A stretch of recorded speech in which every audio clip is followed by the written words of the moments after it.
ওয়ারাহমাতুল্লাহি বারাকাতুহু। ভাই আমি গুনাহগার মোহাম্মদ আনারুল হোসেন চলে এসেছি ভাই আপনাদের কাছে সরাসরি ইউটিউব লাইভে। আপনারা জানেন যে প্রতিদিনই আমি রাজনীতি নিয়ে ভাই বলা বলি কথা মানুষের কাছে প্রত্যেকদিনই কম বেশি মানুষের কাছে লাইফে রাজনীতি নিয়ে উভয় পক্ষে মানুষের কাছে সত্যটা তুলে ধরে। আমার কাজ হলো কি মানুষের কাছে সত্যটা তুলে ধরা। তো প্রত্যেকটা ভাইদেরকে বলবো যে যেখান থেকে লাইফে আসছেন কি আসবেন প্রত্যেকটা ভাইকে আমার একটা রিকোয়েস্ট আপনাদের কাছে রইল।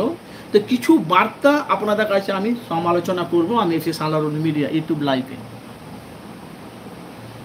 ভাই আপনারা জানেন যে বাংলাতে যে একটা পরিস্থিতি যে একটা চলছে মানুষ একটা আতঙ্কই রয়েছে।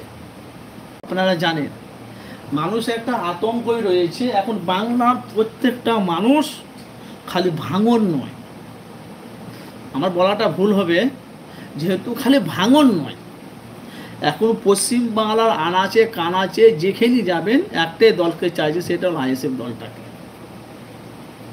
এবার ভোটে নওশাদকে ভোট দেবে কি না দেবে সেটা তার পার্সোনাল ব্যাপার, আলাদা ব্যাপার। কিন্তু 26-এর আগে এখন ভাঙরে চাইছে। এখন পশ্চিম বাংলাতে এখন প্রত্যেকটা জায়গাতে এখন আইএসএফের চেয়ারম্যান নওশাদ সিদ্দিকী ভাইজানকে চাইছে। তো ভাঙরবাসীদের ভাই বলা বলি কথা, 2021-এ যেভাবে নওশাদকে জিতিয়ে এমএলএ বিধায়ক করেছে, ভাঙরবাসীর কথা বলছি। এই আপনারা দেখেন না যে বাংলাতে কত মানুষ আছে ভাই, বলেন তো আপনারা বাংলাতে কত মানুষ আছে? কেউ বলছে 9 কোটি, কেউ বলছে 10 কোটি, কেউ বলছে 12 কোটি, তিনটার মধ্যে একটা ধরে নিলাম আমি। তো প্রত্যেকটা জায়গাতে নওশাদ সিদ্দিকীকে বাংলার মানুষ চাইছে আগামী দিনে।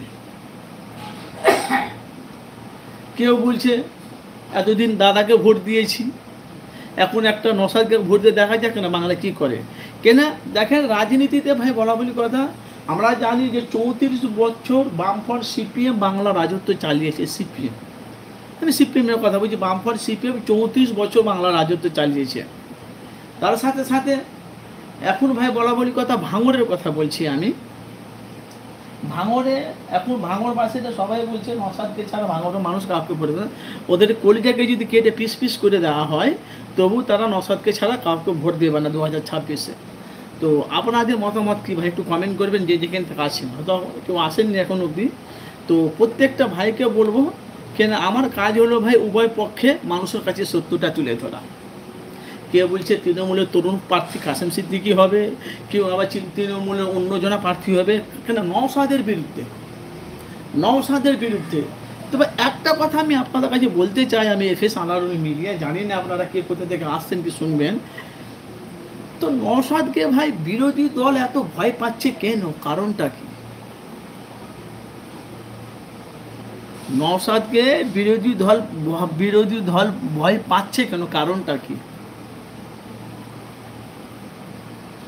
আজকে আমাকে একজনা বলেছে মুসলমানকে কোনোদিন মুখ্যমন্ত্রী করা হবে না, মুসলমানকে কোনোদিন এমএলএ এমপি, মানে বহুত রকম মানুষ আর বহুত রকম কথা বলছে। তো নওশাদ সিদ্দিকী যেভাবে মানুষের পাশে দাঁড়িয়ে যেভাবে মানুষের কথা বলছে, আগামী দিনে দেখেন তো বাংলার মানুষ সবাই কিন্তু নওশাদকে চাইছে।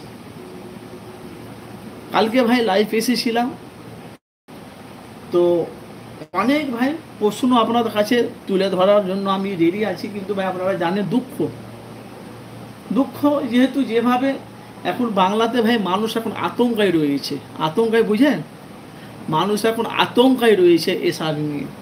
আব্বাস সিদ্দিকী মানুষের কাছে তুলে ধরছে, নওশাদ সিদ্দিকী এসআই নিয়ে তুলে ধরছে, তহা সিদ্দিকী এসআই নিয়ে তুলে ধরছে। সারা পশ্চিম বাংলার মানুষ এসআই নিয়ে তুলে ধরছে। মুখ্যমন্ত্রী মমতা বলেছিল আমি বাংলায় এসআই করতে দেব না। কে বলেছে?